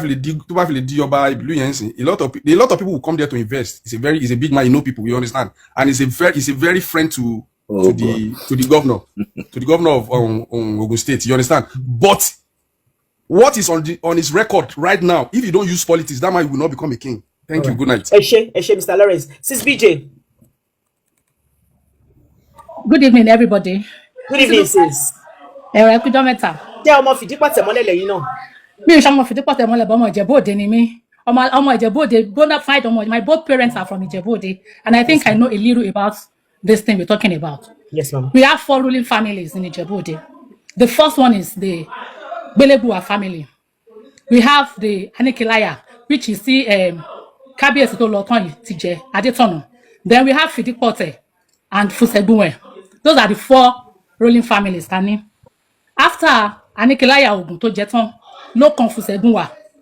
After that, ló ṣẹ̀ṣẹ̀ máa kan Fìdípọ̀tẹ̀, which Wasiu Ayinde belongs to. Oh, I see. So the problem I'm having now is, why should he come out now? Why don't he wait for his time? He's trying to cause chaos now, because we have a family that is entitled to this thing. So why is he coming out now? So my advice, Bobo, as we usually call him, Bobo, call Sempe Kosimi. I know he's from the Omojusha Agbola ni won, but kò ní sùúrù. Now, gbogbo nǹkan tó jẹ́ káwọn èèyàn máa sọ sí wọn yìí nsìn, èmi ò like it. Because people are coming out now to say he's not from Ijebu, he's not even from the Fidepote family. And Wolofa, if he hasn't come out now, people will not be saying that to him.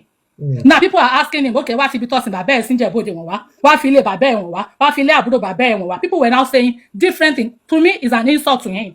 And he caused this to himself. You should have waited till the time. Tó bá kàn wọ́n, á kọ àwọn ọmọ wọn now.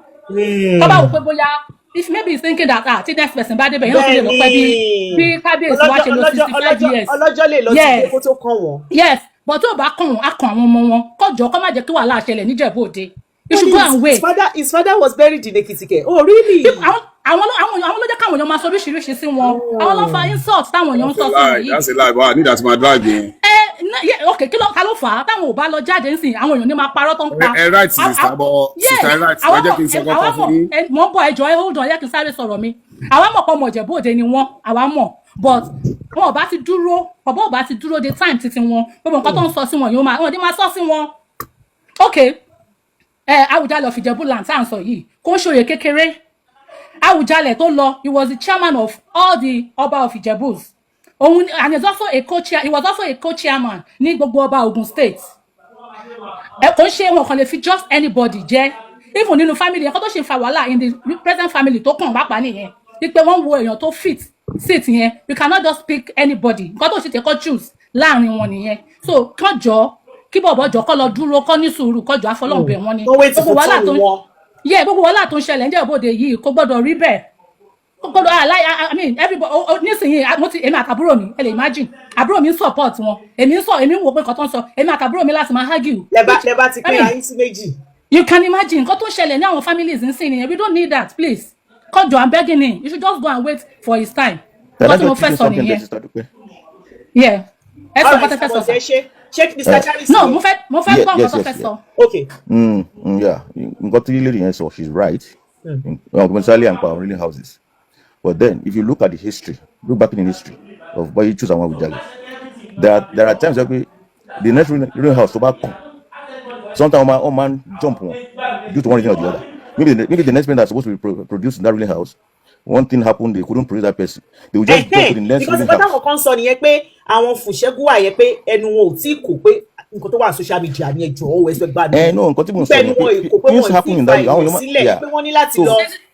Sisi Dúpẹ́ ẹjọ́ jẹ́ kí n sáré round up kí n bọ́ sílẹ̀ ẹjọ́. Yes ma'am. Nǹkan tí brother yẹn sọ sí pé tẹ́nu wọn ò bá kò. You need to see this family.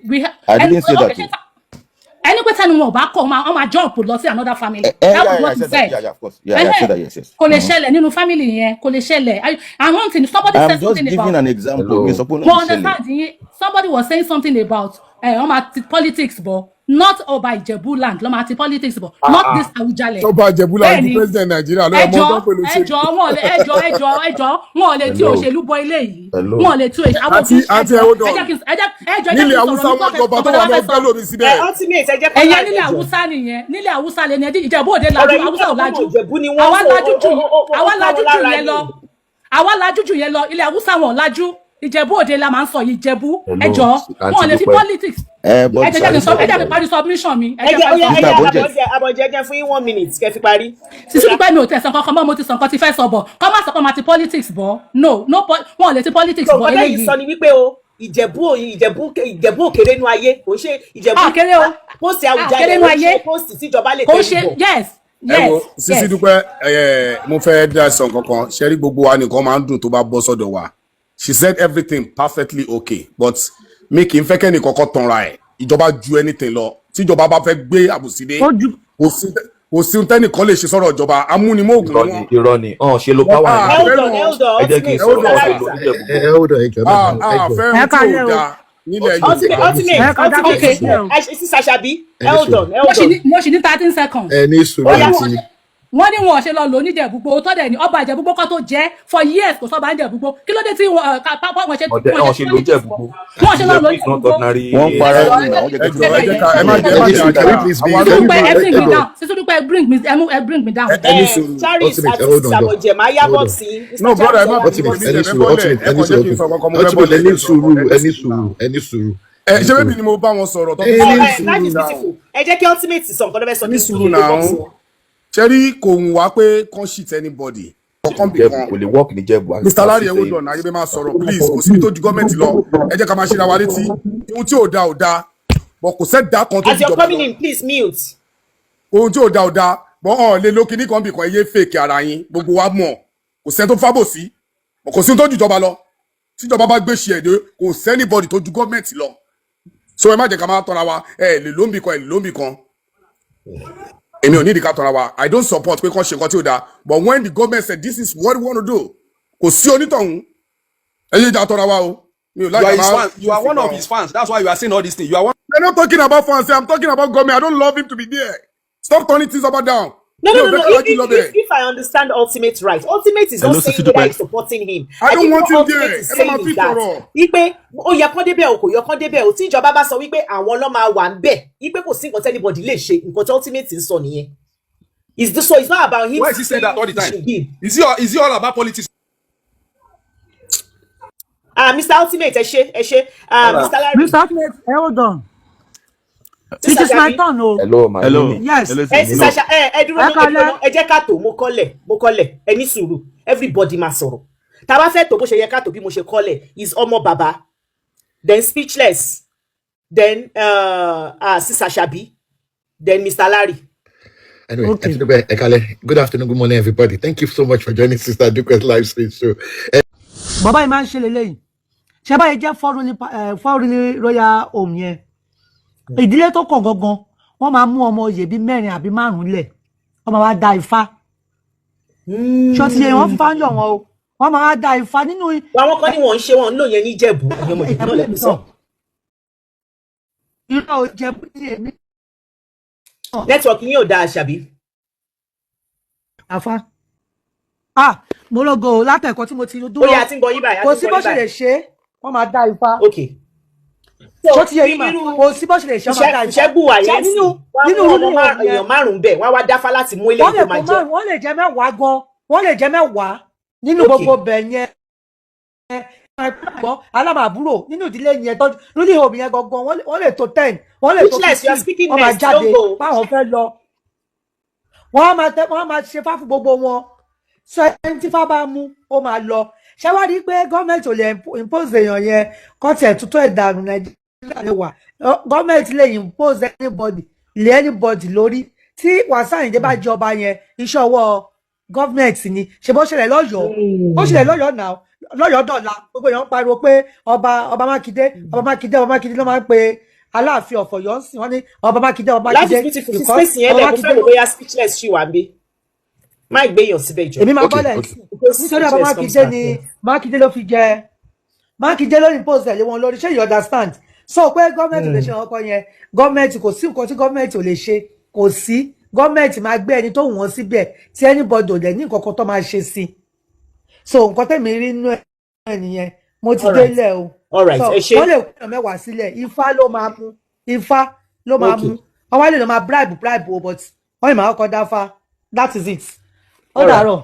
Thank you, Sister Shabi. Ó dàárọ̀. Okay. I can't even bring her up. Speechless, please request. I'll bring you back. Mr. Larry, while we wait for Speechless. Mr. Larry, sir. You can drop me. Okay, sir. Okay, sis. Àwọn èèyàn, aláìka máa preempt ìjọba.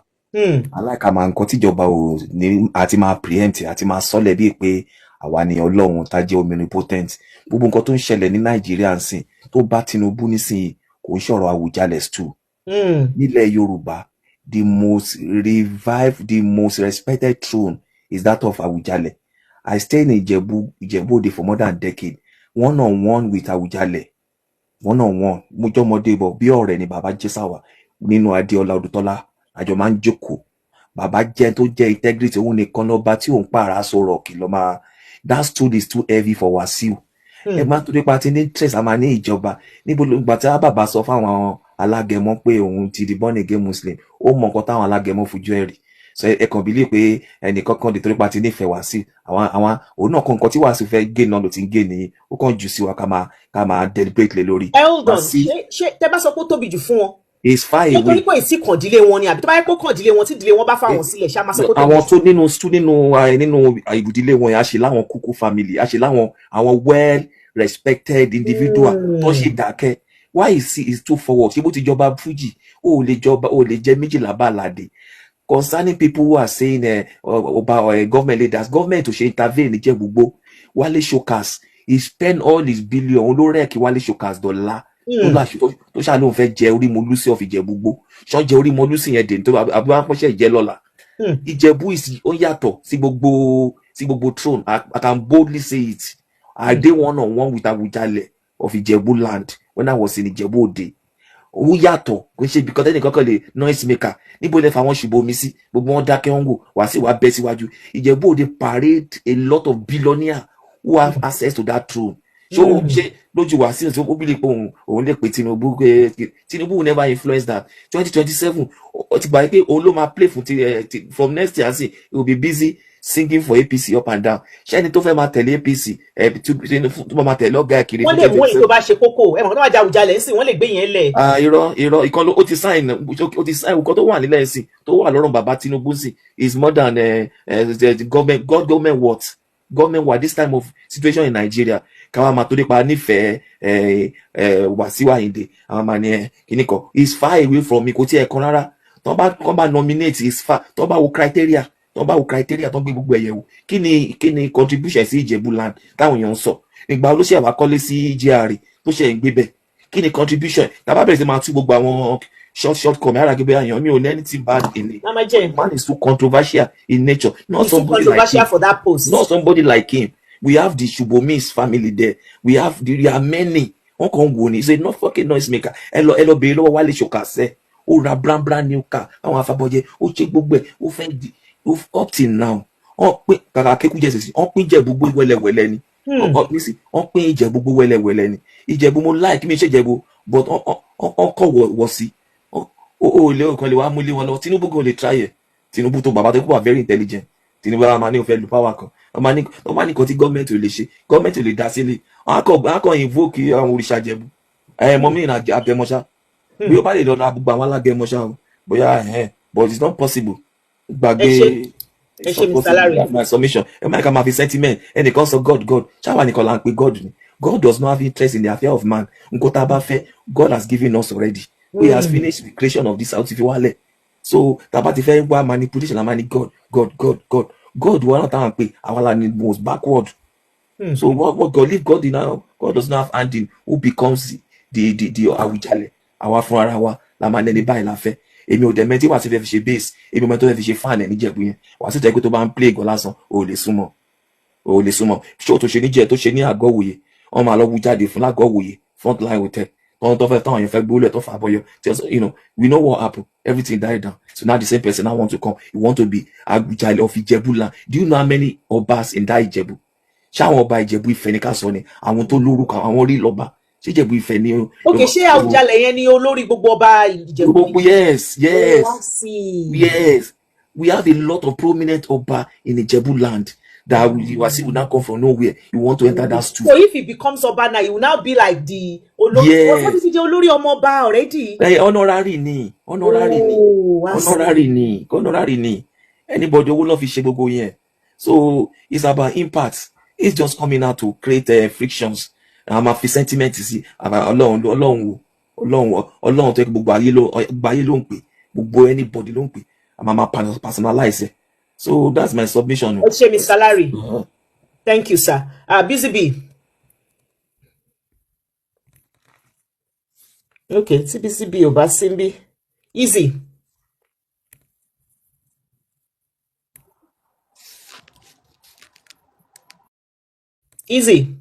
Okay, easy Osimbi. The top photographer ni. Hello. Sir, ẹ kálẹ́ ma. Busy bí mo ti pè yín. Kíni mic mi mute ni. So far nìyẹn. The top photographer hold on sir. Ẹ continue Busy bí. Yeah.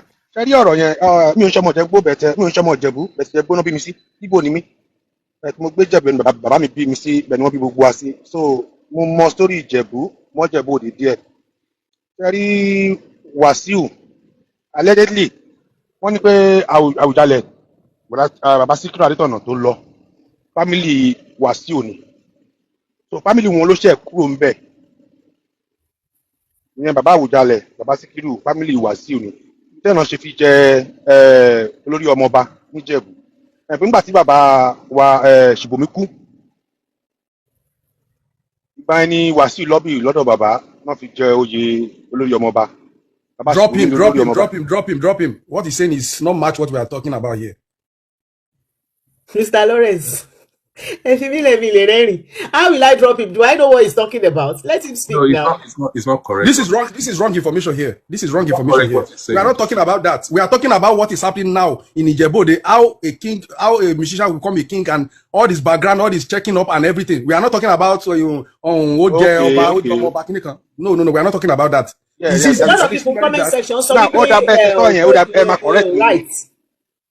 Okay. So Wasiu is not from Kabesi Adetono's family. They are not the same family. Thank you, Kebaba. Basically, I feel, to my own point of view, when it comes to K1's personality, coming from a royal family, I don't think he has the quality.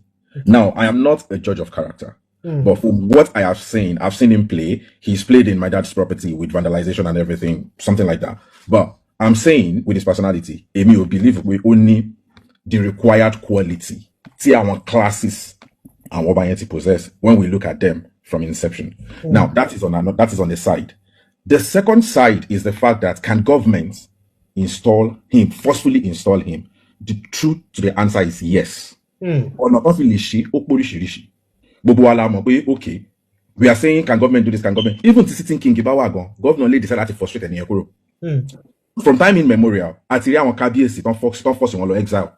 Not because they want to, but there are systematic ways of dethroning people and putting somebody who is loyal to them in power. So it's a technical thing. Technicality. Some actually approach it, but it now depends on the people in town. Thomas accept, but then let's be sincere. I want me to look at the Satan man, move fire robber. Ọmọ yìí nìkan ló máa jà fún pé tí ẹ má gbẹ̀tọ̀ bàbá mi kọjá lórí mi. Èèyàn tí ò bá ń ṣe ọmọ òye wọn bá ló máa jà mọ́. For example, gbogbo àtàwọn pariwo ensas ń jọ sí àwọn tó fàyà rọ̀bọ̀n ìlàjì wọn kò tẹ́lẹ̀ tó máa padà jáde mọ́lẹ́bí wọn nìkan ló mọ̀ nǹkan tó ń fara kó. So èèyàn tọ́rọ̀ bá kàn òun ló máa jà. So the fact is he responsible enough to be crowned the king? In my own point of view, the answer is a peaceful and loud no. Can the government forcefully install somebody to be king, whether you are first class or anywhere in Nigeria? The answer is yes. That can happen. People accept. That is left for the people to decide. My humble submission. Thank you, sir. Thank you. Orin K1 ni máa kọ́ fi bẹ̀rẹ̀ ọ̀rọ̀ ni. Ó ní àbáṣọ o èdègbà àmàbáṣọ o èdègbà káfíníyàn tẹ́lẹ̀ wọn kó tún máa dùn sẹ́ríkì. Then again, Ayinde fúnra ẹ̀ láwọn orin tó ti kọ sẹ́yìn ó ti ṣùtà rẹ̀ lẹ́sẹ̀ láwọn ibì kankan. Ẹ wá bọ́ mi kan tó kọ nígbà kan, I think life ní London or thereabout. Ó ní owó rẹ̀ ire o máa nẹ́nẹ́ o. Ní aspect kan wá ní ìrun bàbá tèmi níjẹ̀bú ló lè pẹ́ alárò o máa nẹ́nẹ́ o. Àfìdí pọ̀tẹ́ sí Ìjẹ̀bú Òde o máa nẹ́nẹ́. He came originally from Ẹ̀pẹ́, but fìdí pọ̀tẹ́ lọ tẹ̀ ló sí ńgbà tó dé. Yeah, that's the story. Tẹ́ bá lọ wò ó gbà tí Awujale gan ṣì wà ní Ṣàngó Òde tó sì wà léyàn tí kan tó di wọ́n ti wá dàgbà tán ṣe wá fi jẹ olórí ọmọọba nílé tàwa yìí. Gbogbo bí Ayinde ṣe ń kí bàbá yẹn tó kò fún ní oyè ẹyọkan. If I check maybe lọ àwọn ọmọ Ìjẹ̀bú tó gbé Ìjẹ̀bú. I was born and raised in Ijebu. I left just 2 years ago, 2023 mo kúrò Ìjẹ̀bú. All my life was. So Awujale gan kò rí débi tó máa fún lórí gbogbo tó lọ ń jẹ èlé kò tó jẹ ìgbà tó ṣàbọ̀ nǹkan fáwùjalè pé ó jẹ ọjọ́ tó bá wá gbàdé April 2nd night. That album ó jẹ ká album ẹ̀ fẹ̀chẹ̀ lóye lọ́dọ̀ Awujale bó wọn fún ní anything. So gbogbo nǹkan tó kàn ṣe yìí, Ayinde originally is not really from a royal family. Ó kàn nura ẹ̀ mọ́ wọn ni tó ní ohun ojúṣàgbọ́lá ọgọ́jì kìíní kan tó tà ń nọra wọn mọ́ ibi kìíní. So àkọ́kọ́ ni Ìjẹ̀bú ò kì í lo Ifá just like bí ẹ̀kan ṣe ń sọ lẹ́ẹ̀kan. Wọ́n ti ní family tó wà nílẹ̀. Aníkìláyà family ní Awujale tó lọ. Now wọ́n ti àwọn family tó kàn sí Fusengbowa ni wọ́n. Àwọn family náà dẹ̀ ní àwọn ọmọ tó dáa tó jáde. Ká ní pé bàbá yóò ti kú ní ṣùgbọ́n ní Balógun wọn Ayinde dá ní gbogbo nǹkan tó ń ṣe. Ṣùgbọ́n Balógun was the olórí ọmọ ọba before Ayinde became one. And Ijebu get it wrong láti allow Kehinde wọ Ìpèbí as olórí ọmọ ọba nígbà tí sitting ọba ṣì wà alive then. So I won't lie to you, anything can happen as regards who they are going to pick to become the next Oba, because Ayinde ti build the political Kenya Ayinde ti strong the level pé kò sí nǹkan tó fẹ́ mú Nàìjíríà yẹn tí ò ní mú after kan máa tanra wa. So ó kàn súnmọ́ kí wọ́n máa tíjẹ́ bá sọ pé àwọn ò ní gbà, I'm very sure pé Tinubu gan ní try láti impose ẹ̀dẹ̀ wọn lórí náà, because aside from the consequences tó ń sọ pé bí a pẹ́ àbí má pẹ́ yẹn, Ìjẹ̀bú ń ṣe ìlú tí èèyàn kankan lè just like gbàdúmọ̀ kéré táwọn sọ́kà Ìjẹ̀bú àwọn máa ń wò pé bí Ìjẹ̀bú náà bí oko àbí kankan. Àwọn tó wà ń Ìjẹ̀bú, they are right now. I've been seeing so many people now even coming up on interest. Aaron bàbá kan ní Fatai Arówólò, Aaron ìyẹn náà ti sọ pé òun interest in because they have been saying báwo ni Wasiu Ayinde ṣe máa sọ pé òun fẹ́ jẹ ọba. Ó ti ẹ̀ pé rẹ̀ pé ọmọ Fìdípọ̀tẹ̀ ní ẹ̀kú tí kàn yín lẹ́yìn Fusengbowa ló kan Fìdípọ̀tẹ̀ followed by Gbélébùwà. So ó wá lọ kọ lẹ́tà, the letter I saw, he didn't even claim pé òun fẹ́ jọba through Fusengbowa now. Sorry, through Fìdípọ̀tẹ̀. He said he wants to use the maternal lineage which is related to Jadiara family. Àwọn Jadiara yẹn. Is he ṣé maternally ṣé ó tọmọ Fusengbowa ni? Kò yé wa o, ó ní pé àwọn tọmọ Jadiara. Àwọn Jadiara yẹn kẹ̀ ní Ìjẹ̀bú-Òde. No, they don't investigate. Probably, what if it's true? No, it's not true. They said every Fusengbowa has ID card. Àwọn tó jẹ́ major kìíní bẹ̀ wọ́n ní ID card. So go present ID card. They have given him days now to present his ID card. And even from the whole thing now gone, Fìdípọ̀tẹ̀ náà ti ń sọ pé Wasiu Ayinde kò tán máa wọn in one way or the other. So wọ́n wá sọ pé òkè tó bá ti ajẹ́ pọ́n fẹ́ mú ẹ̀kan láti Jadiara yìí. It is only when we don't have paternal some people from the paternal lineage. So sọkùnrin ńlẹ̀ la máa sọ pé òkè ẹ jẹ́ ká wo obìnrin wò. So ìwọ kàn wá òpá àná àwọn èèyàn ńlẹ̀. And this Fusengbowa àwọn tó lead wọn, we have Professor Fasi Yusuf and the likes of them tó jẹ́ pé they are professors. And do it, yes, in level. I don't want to talk about anyone. Yeah, I'm going to be literate. I don't even want to talk about that. But the truth is, now, ẹ jẹ́ ká wá wo ìwà, ẹ wá jẹ́ ká wo character, ẹ jẹ́ ká wo ìwà. Tá bá lọ university kan, tá bá graduate, tó bá fún wa ní pálí, wọ́n ní ẹnìyẹn ó wà wọ́n based on character and kíní kan ló máa ń lò. So character is part of. So the fact that Ayinde ti ó kàn fọ́ ní Nàìjíríà ni pé táwọn èèyàn bá ti dé level kan in terms of power, wọ́n máa feel pé àwọn lè ṣe nǹkan tó bá wọn. Similarly, I was surprised when there was a time where MC Oluomo he said he wants to become the Oba of Oshodi at that time. So the same thing all and reason pé okay. Téèyàn kankan máa dédé dìde pé òun ni òun fẹ́ jọba, tá dẹ̀ support ẹ̀, tá dẹ̀ débẹ̀. Because government can respect that position called Oba. Because ìjọ tó tẹ̀ ti allow okay, governor àbí president àbí any other kìíní ni kó máa fi ọba jẹ, ìjọ yẹn lọ ti ridicule àwọn ọba yẹn. And mi mo lè sọ ìlú mi, but Awujale yẹn kò ń ṣe nǹkan tí èèyàn kankan lè dédé bọ́ sí pé òun fẹ́ jẹ. Èèyàn kan ní he tried it at Okota Isolo. Wọ́n lẹ́nu gan ní Isolo o. K1 mi mọ Isolo ló gbé dáadáa náà. Isolo ló gbé dáadáa. So Awujale ti make position yẹn débi pé tó bá máa gun orí ìtẹ́ Awujale yẹn ó máa try o, because bàbá yẹn ti mú position yẹn wà too important for a riffraff to just get there. I won't call Alhaji Wasiu Ayinde riffraff actually, because ọmọ ọ̀tá tó ti padà dé èèyàn ni wọ́n, because wọ́n ti ṣe dáadáa. Yeah. His background might be back up. Yes, might be rough and tough. Ayinde has done well for himself, and I really need to be proud of that. If you know, man, sometimes you never try that in Isolo, you will. Isolo lẹ́lẹ́ bẹ́ẹ̀ táyọ̀ bá ìjọba ń sọ̀rọ̀ ìjọba. Kéwọ̀n kan Isolo kan ni ẹja àfihàn sọ́jọ́ mi. Àyìndé àti ìjọba ń sọ̀rọ̀ tó ẹ pé sọ̀rọ̀ ló fẹ́ lọ. Ọwọ́ kan ni. Ṣé Ìjẹ̀bú-Òde yẹn, Ìjẹ̀bú-Òde tó wá yẹn, Àyìndé ò kì í ṣọmọ Ìjẹ̀bú Òde tábà fún máa tọ̀ra ló ọmọ Ẹ̀pẹ́ lèmi tí mò ń sọ̀rọ̀ yìí. Irọ́ àwọn ọmọ Ìjẹ̀bú Òde ni wọ́n. Kì í ṣọmọ Ìjẹ̀bú Òde ó fún ẹ sọ̀nà àwọn àǹtí ṣe tó ń kọ́ fún nípa Ìjẹ̀bú Òde àtẹ̀pẹ́ kò fẹ́ sí yàtọ̀ láàrin Ìjẹ̀bú Òde àtẹ̀pẹ́. Gbogbo àwa tá a sọ pé ọmọ Ẹ̀pẹ́ náà ni wá àwọn bàbá wa jẹ́ ká mọ̀ pé Ìjẹ̀bú Òde làwọn ti lọ. Ẹ̀pẹ́ jẹ́ bí oko tán lọ ń dáko ń bẹ̀ ń gbá Ẹ̀pẹ́ tí òkun etí ọ̀sán kankan. Bọ̀gbà tẹ́ bá máa dé àwọn kan ti gba lé lọ́wọ́ yín tán ti jẹ́ pé àwọn gan lọ délé yẹn mú. Ìkọ̀ tó Àyìndé gbà yẹn kò mọ̀ kọ́rọ̀ ọba yẹn máa ṣẹlẹ̀ nítawọn bá lọ mú orin yẹn jáde fún tó sọ pé ìran bàbá tòun níjẹ̀bú ló ní Ẹ̀pẹ́ alárọ̀ àfìdípọ̀tẹ̀ sí Ìjẹ̀bú Òde so Fìdípọ̀tẹ̀ lọ gbé ó dẹ̀ ti wò pé ó ti wo gbolé wọn ilé Adésànyà sìn ló ti jáde through the Fìdípọ̀tẹ̀ it came out from the Adésànyà family ibẹ̀ ló lọ renovate nígbà tó fẹ́ jẹ olórí ọmọ ọba. I have a friend who came from that family as well. Nígbà tó lọ tó débẹ̀ gbogbo wọn lọ sọ pé ẹ kò wọn mọ nǹkan kìíní kan àwọn kan ṣáà mọ̀ ṣẹ́mọ̀ tó bá ti wà àwọn kan definitely wọn máa mọ̀ ẹ́ ṣáà ni so ó renovate ilé wọn bẹ̀ and he brought one hospital to that side ó mú hospital kan wá síbẹ̀ wọ́n parí hospital yẹn ní bí 2 years ago ó bẹ̀ ní mo fẹ́ rántí àdúgbò yẹn ó mú hospital kan wá tán kọ from federal hospital yẹn tóbi gan through K1 ló fi wọ Ìjẹ̀bú Òde so and lately he has been doing so well in Ìjẹ̀bú Òde to be honest. And ó ní àwọn NGOs tó ti ṣe tó máa ń ṣe nǹkan. Maybe Ẹ̀pẹ́ is Lagos State.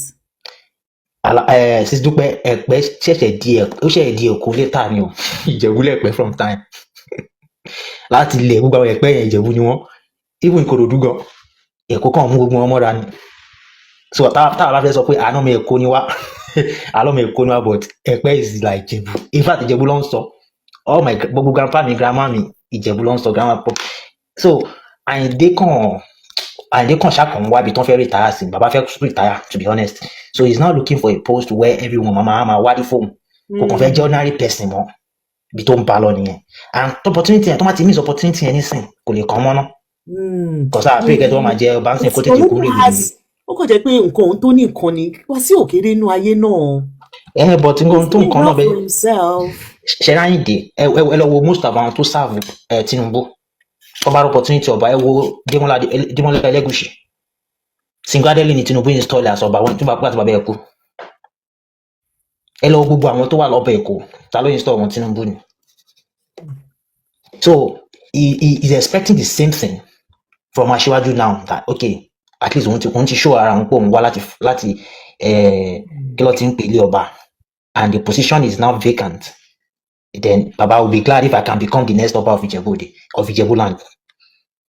So, nǹkan tó ń ṣe onírúṣẹ́ gbogbo àwọn tó jọba lẹ́kọ̀ọ́ Tinubu ló ní stọ̀. Is there any way related to them in Awori? You mean Wasiu Ayinde? Yeah. Wasiu Ayinde relate fún mọ́ Ọláwọ̀dé Èkìtì níyà ẹ̀ ti wá. Bàbá Ẹ̀pẹ́ anífowóṣe. So wọn tán mọ́ Àwórì ìsọlọ̀ rárá. Ó kọ́lé sí Ìsọlọ̀ ni ó kọ́lé sí Barrister ló gbé Ìsọlọ̀ from true Barrister he call has his own house in Ìsọlọ̀. Àwórì ló ní Ìsọlọ̀ torí ẹ̀ ló tún ṣe ìdájọ́ pé ó tún ní ọ̀rọ̀ Àwórì ṣe tún jáde. Virtually all his life Ìsọlọ̀ ló ti lò nígbà tó ti kó Lagos Island. Abdulwasi, thank you so much. You really shed more light on this for us. Awori is in Ogun State. No, Awori is Lagos. Kí lẹ sọ? No. Only Awori is in Ogun State. I thought Awori is Lagos. Awori cut across Lagos and Ogun. And Abeokuta. Awori cut across Lagos. Gbogbo àwọn gbogbo bí border Oh, I see. Awori pọ̀ ńbẹ̀. But few things tí mo kàn fẹ́ sọ ni pé yes, ìjọba lè fi ẹni tó wù wọ́n síbẹ̀. But ó máa ń ní consequence ó dẹ̀ máa ń lágbára àwọn yẹn ti sọ ti Ìjẹ̀bú gbó then tẹ́ bá wò ṣé 1881 ni during Ọ̀nàbànjọ try láti yọ Awujale tó lọ Awujale àná wọ́n try láti yọ ìjọba try láti yọ but came with a lot of consequence so kò ṣe pé wọn ò lè fi jẹ́ tó bá fẹ́ lo technicalities wọ́n lè ṣe wọ́n lè fẹ́ but ó máa ń ní consequences then àwọn ará Ìjẹ̀bú Òde wọn ń ṣàwọn tó ń rọ́ sẹ́yìn o gbogbo bá ṣe ń sọ yìí bí tó dá ọmọ léléyìí o táwọn kan bá yarí pé kò ní ṣẹlẹ̀ tó kò ní ṣẹlẹ̀. So wọ́n dẹ̀ ní just like báwọn yẹn ṣe ń sọ wọ́n ní bọ́n ṣe ń tò. ilé bàbá ẹ̀ mọ́ àmọ́ ń pa nǹkan tó ṣe àwọn ọmọ bàbá Adébáyọ̀ ìyá ẹlẹ́gùsí yẹn ìyá ẹlẹ́gùsí ò wá lórí bàbá ẹ̀. ìyá ẹlẹ́gùsí ò mọ̀ nípa kò bímọ rárá àtọ́ni ẹ̀gbọ́n ìyá mi gangan ni ìyá ẹlẹ́gùsí yẹn kò bímọ rárá ni so kí bá ní òun ọmọ ìyá ẹlẹ́gùsí fún ọ̀rá o. bí tó sàn bàbá ńlá mi so tábàárẹ̀ tó gbowó lọ́wọ́ ẹ̀ kó lọ dáwọ́ ẹ̀ padà fún un dúpẹ́ láwọn kọ́kọ́ ń pa ẹ̀ o. adúpẹ́ lọ́wọ́ ọ̀rọ̀ Alhaji Wasiu Ayinde K1 òun ni mo fẹ́ ganu sí. Ṣé rí gbogbo ẹ̀yin afọbajẹ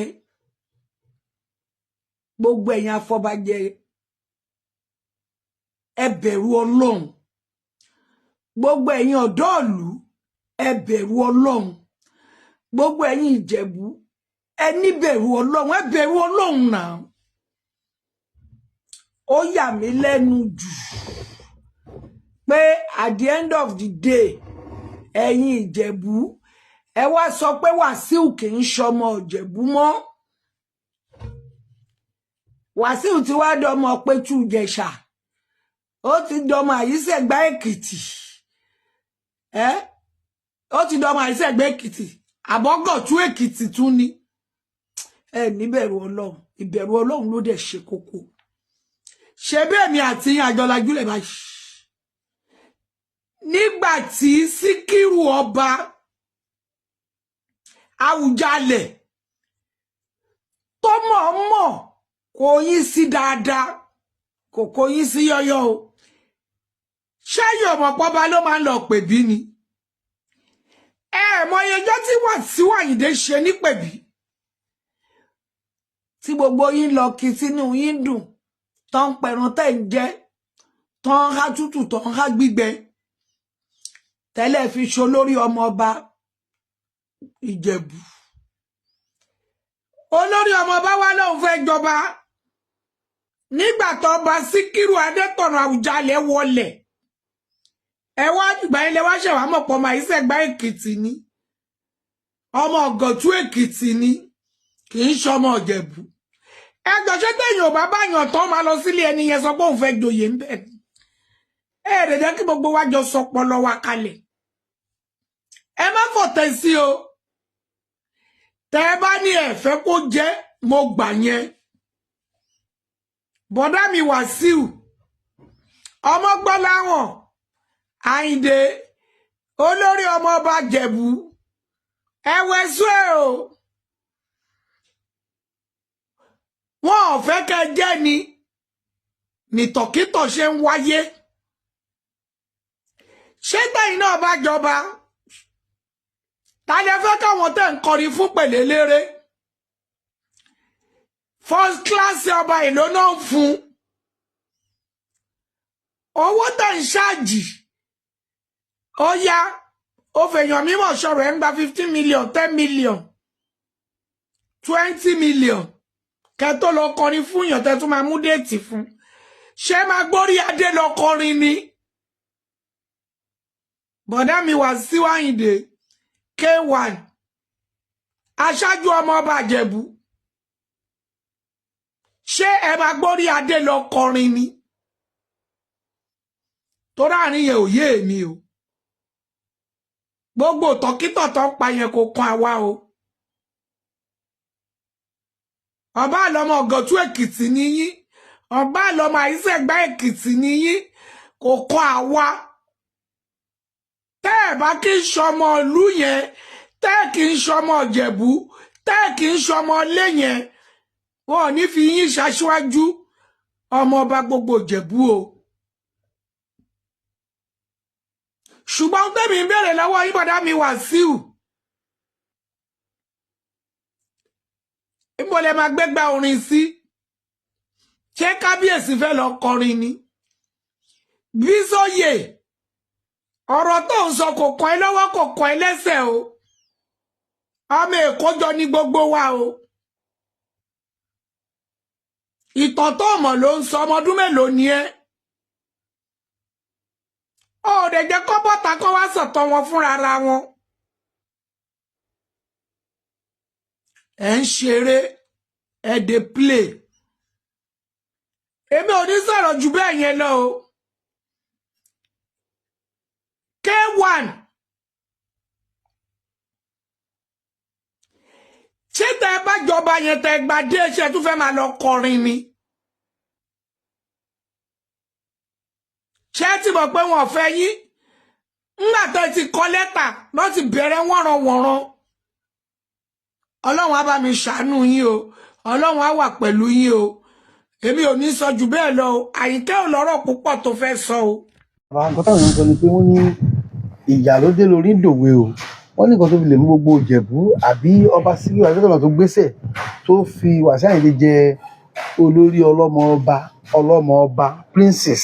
ìyẹn ò ní í ṣe pẹ̀lú àpèrè láti sọ̀tọ̀ ṣebí máa yẹn ló lọ monument bank bàbá yẹn ló fi dá lọ́lá ìlú yẹn wà lẹ́gbẹ̀ẹ́ ara wọn ni òun rò pé ó máa jọba tibẹ̀ yẹn ni sọgbà náà dẹ̀ fún so bàbá wọn jọ lọ London wọn jọ ṣe gbogbo ẹni kò wá ní gbogbo wọn lọ rẹ bákan ni gbogbo wọn. ní àti Adétọ́nà. yes so automatically pé jẹ́ kí n tiẹ̀ fi kankan ta ẹ lọ́rẹ̀ ó dà kán pè mí sí kan ní àfìgbàgbọ́ gba Bible of Ìjẹ̀búland kò tó ẹ nídìí kan sọ gbogbo yẹn náà Bíbélì dání of Ìjẹ̀búland ó lè jẹ́ mi sọ̀rọ̀ pé oyè yẹn ò sí bẹ̀ tẹ́lẹ̀ then olórí amútọ̀ṣù dání of Ìkálẹ̀land so ẹ̀sọ́ pé bí pé ó ní í ṣe pẹ̀lú tó wá wo oyè tó ń jẹ lóńdó wọ́n pẹ̀ nìkan ológbòṣẹ́rẹ́ so tá a bá ti yọ ológbò kúrò tá a bá ti yọ ṣẹ́rẹ́ kúrò ní ológbò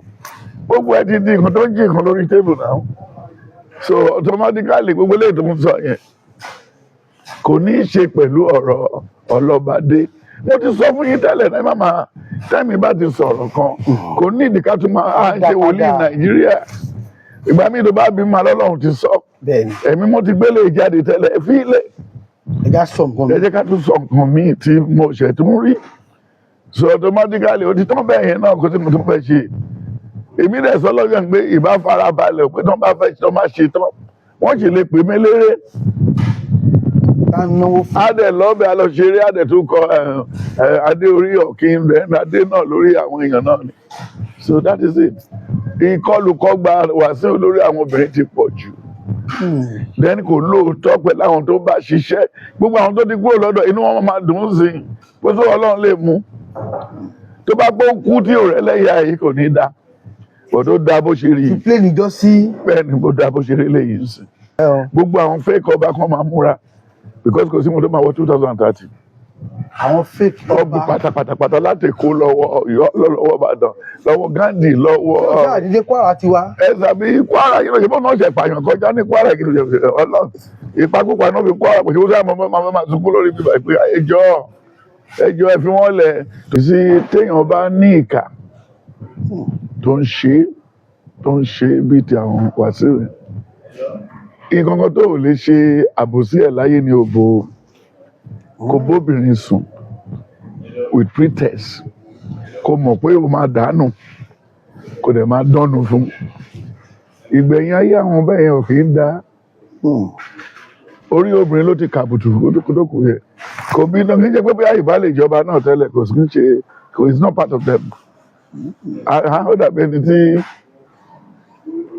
ó fẹ́ léyìí ó dànù ó fẹ́ tọ̀hún ó dànù ó dànù ẹjọ́ òdodo dà nínú ìwà nìyẹn eléyìí tó ti máa ṣó dáhùn tó sì máa tún rí ń sìn lẹ́yìn eléyìí ó sì lọ kóòtù nílùú yìí lórí nǹkan tó jáde lábẹ́ ẹ̀ máa gbé lọ sí kóòtù kí ló gbogbo àwọn fake aláàfáà àwọn gbogbo tó ń bá káàkiri láti ilẹ̀ ní Kútọ́nù tìbítọ̀ ṣé bí ọba Ìbàdàn kò sálàfáà tí ò ní ṣe gbogbo ẹ̀ ṣùgbọ́n tó máa yọ ní gómìnà wọn yọ̀ náà àwọn ló mọ ọmọ ṣe débẹ̀ ṣé bá ọba Ìbàdàn wọn ṣàlàyé wọn ní kòtò ọ̀run kòtò ayé wọn lájàlẹ̀ wọn ní tìbí náà nítọ̀hún ní wo táìmù ariwo yìí ń bọ̀ ẹ lọ wo ilé ẹ̀rù bodò náà ẹ lọ wo ilé Ṣàgárí ẹ lọ wo ilé Abacha ẹ lọ wo ilé Camp David West there is a difference àwọn wọ̀nyí ti ṣèkà kọjá ibi tí ìkà wà òun believe pé òun is untouchable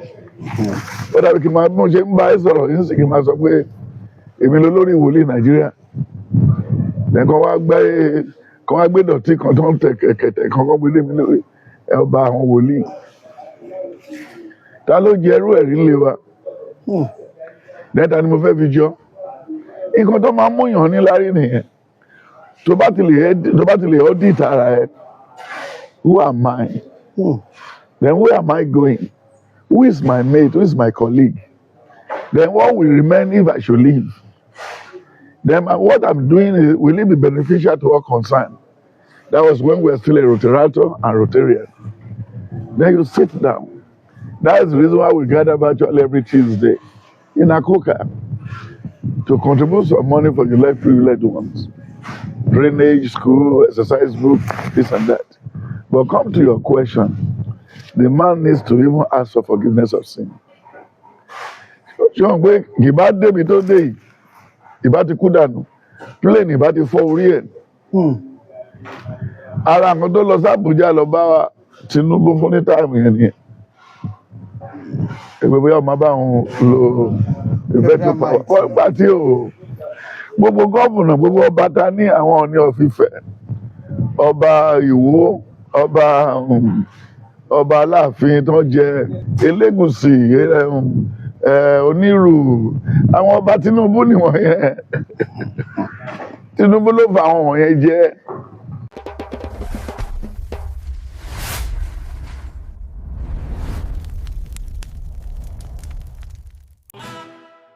Wetin you dey wait for? If you never subscribe to Arole Baba 1010 Media and TV, you dey miss street gist.